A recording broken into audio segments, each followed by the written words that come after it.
ಶ್ರೀ ಗುರುಭ್ಯೋ ನಮಃ. ಸುಖೀ ಭವ.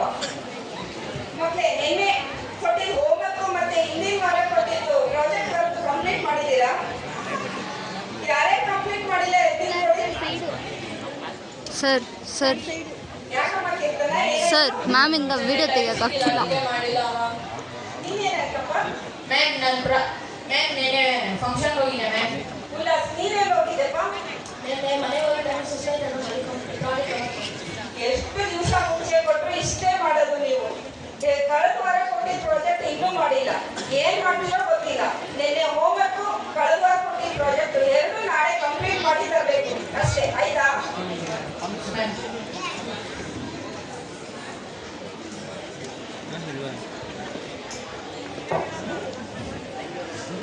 ಮನೆಯ ವಾತಾವರಣ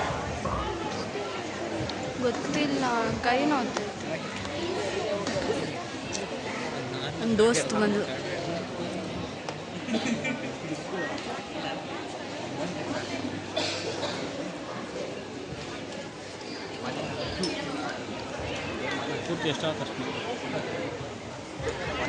ಅಣ್ಣ ಅಂಕಲ್ ಇನ್ನೂ 3 ಪ್ರೋಗ್ರಾಮ್ ಇದೆ, 3-4 ಪ್ರೋಗ್ರಾಮ್ ಇದೆ. ಇನ್ನು 3 ಇಲ್ಲ 2 ಪ್ರೋಗ್ರಾಮ್ ಇದೆ. ಸೀನಿಯರ್ಸ್ದು, ಟೀಚರ್ಸ್ದು ಮತ್ತು 10th ಸ್ಟ್ಯಾಂಡರ್ಡ್ದು ಇನ್ನೊಂದು. ಬ್ಯಾಟ್ರಿ ಇಲ್ವಾ?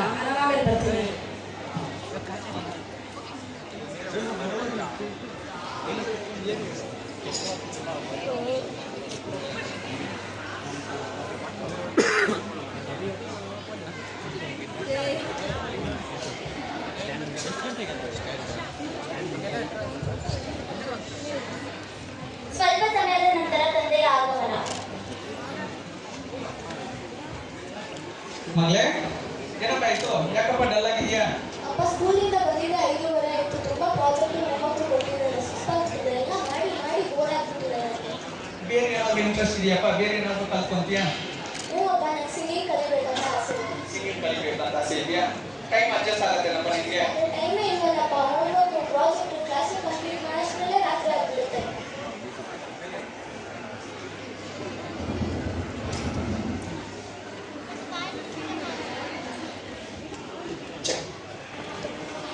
ಒಂದು ಕೆಲಸ ಮಾಡು, ಟೈಮ್ ಟೇಬಲ್ ಪ್ರಕಾರ ಅಲೈನ್ಮೆಂಟ್ ಮಾಡ್ಕೊ, ಟೈಮ್ ಫ್ರೀ ಮಾಡ್ಕೊ. ನಾನು ಸಿಂಗಿಂಗ್ ಕ್ಲಾಸ್ ಎಲ್ಲಿದೆ ಅನ್ನೋದು ವಿಚಾರಿಸಿರ್ತೀನಿ, ಆಮೇಲೆ ಸೇರ್ತೀನಿ. ಆಯ್ತಪ್ಪ, ಇವತ್ತೇ ಟೈಮ್ ಟೇಬಲ್ ಮಾಡ್ಕೊಡ್ತೀನಿ. ಆಯ್ತು.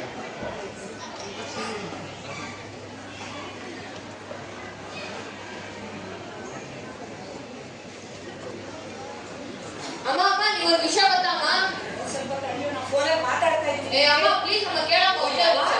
ಅಮ್ಮ ಅಮ್ಮ ಮತ್ತೆ ಅಂತಾನೆ ಇರ್ತಾರೆ. ನನ್ನ ಫೋನಲ್ಲಿ ಮಾತಾಡಕ್ಕೂ ಬಿಡಲ್ಲ. ಅಮ್ಮ ಪ್ಲೀಸ್ ಅಮ್ಮ. ಈ ಅಮ್ಮ ಒಂದು ಏನ್ ಹೇಳಿದ್ರು ಕೇಳೋದೇ ಇಲ್ಲ. ಅದು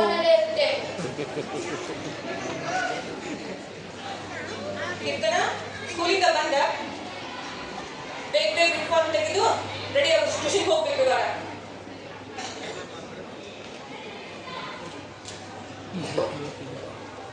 ಟ್ಯೂಷನ್ ಮುಗಿದ ನಂತರ ಏನು ಇನ್ನೂ ರೆಡಿ ಆಗಿಲ್ವಾ? ಟ್ಯೂಷನ್ಗೆ ಹೋಗ್ಲಿಲ್ವಾ? ಬೇಗ ಹೋಗು. ಟ್ಯೂಷನ್ ಮುಗಿದ ನಂತರ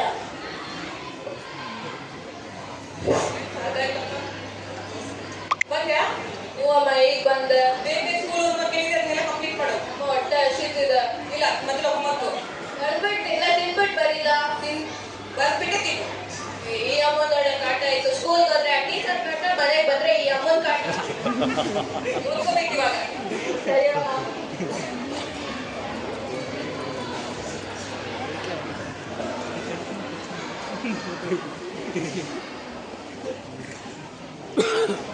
ಅಮ್ಮ ಇವಾಗ ಕೇಳಮ್ಮ ಒಂದು ವಿಷಯ. ಅಮ್ಮ ಇವಾಗ ಕೇಳಮ್ಮ. ಯಾವಾಗ ಅಮ್ಮ ಅಮ್ಮ ಅಂತ ಹಿಂದೆ ಬರ್ತಾನೆ ಅಮ್ಮ ಪ್ಲೀಸ್ ಅಮ್ಮ. ಹೋಮ್ವರ್ಕ್ ಮಾಡಿ ಫೋನ್ ಮಾತಾಡೋದಿದೆ. ಒಂದೇ ಒಂದು ಸೆಕೆಂಡ್ ಕೇಳಮ್ಮ.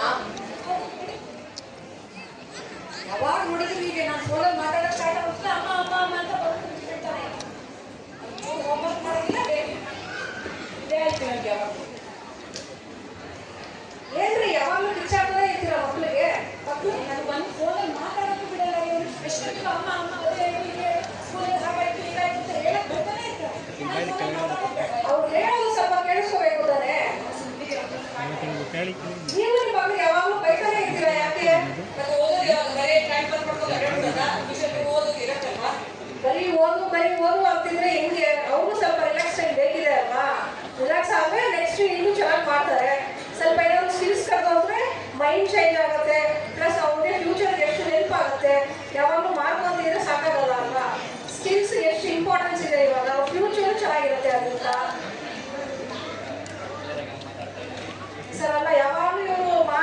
ಮಾರ್ಕ್ಸ್ ಅಂತಾನೆ ಹೇಳ್ತಾ ಇರ್ತಾರೆ.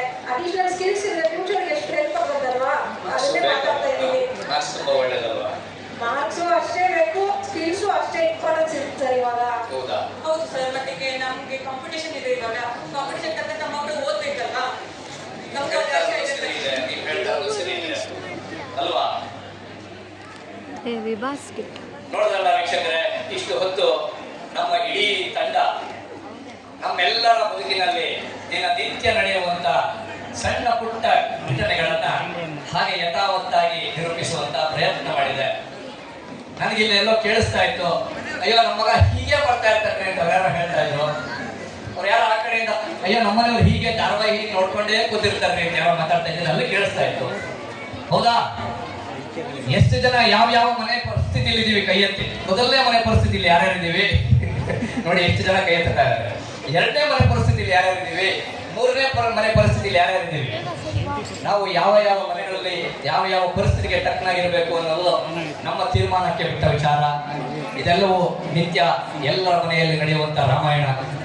ಹಾಗಾಗಿ ಮೊದಲಿಗೆ ಮಕ್ಕಳ ವಿಶೇಷ ಗುಣಗಳನ್ನ, ಅವರ ಶಕ್ತಿ ಸಾಮರ್ಥ್ಯವನ್ನ, ಅವರ ಆಸೆ ಆಕಾಂಕ್ಷೆಗಳಿಗೆ ನಾವು ಅಡಿಪಾಯವನ್ನ ಹಾಕೋಣ, ನೀರು ಹಾಕಿ ಎರೆದು ಬೆಳೆಸುವಂತ ಪ್ರಯತ್ನ ಮಾಡೋಣ. ಕೇವಲ ಯಾವುದೋ 3 ಗಂಟೆಗಳ ಪರೀಕ್ಷೆಯಲ್ಲಿ ನಾವು ಸ್ಪರ್ಧಾತ್ಮಕವಾಗಿ ಅವರನ್ನ ನೂಕುವ ಬದಲು ಅವರಿಗೆ ಇರುವಂತ ಸೃಜನಶೀಲ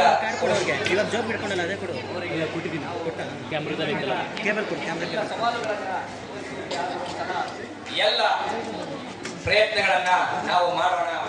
ಹಾಗಾಗಿ ಒಂದು ಇಡೀ ಜೇನು ಗೂಡನ್ನ ಕಟ್ಟಲಿಕ್ಕೆ ಹೇಗೆ ಹಲವಾರು ಜೇನು ಹುಳುಗಳ ಸಹಕಾರ ಮತ್ತು ಸಾಹಸ ಅಗತ್ಯ ಇರುತ್ತೋ, ಅದೇ ರೀತಿ ಒಂದು ಭವ್ಯ ಭಾರತದ ನಿರ್ಮಾಣಕ್ಕೆ ನಮ್ಮೆಲ್ಲರ ಪರಿಶ್ರಮ ಸಹಕಾರ ಅಷ್ಟೇ ಮುಖ್ಯ.